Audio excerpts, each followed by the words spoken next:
A quick video on preventing algae from occurring in your pool. This is preventative care.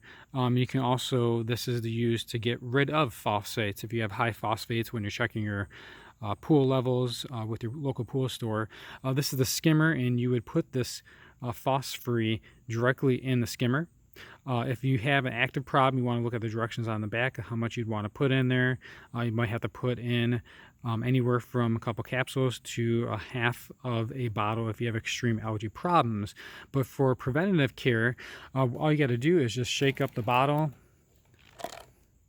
And then when you're shaking that up thoroughly, then you will pour some in the cap. I'll use a half a cap full and then put it directly into the skimmer while it's running. And once you backwash your pool, you're getting rid of this stuff that gets stuck in the sand that gets rid of phosphates. So you want to make sure that you put it back in again if you were to ever backwash. But I use this on a weekly basis. Just remember every Sunday, put in a half a cap and you'll be phosphate free.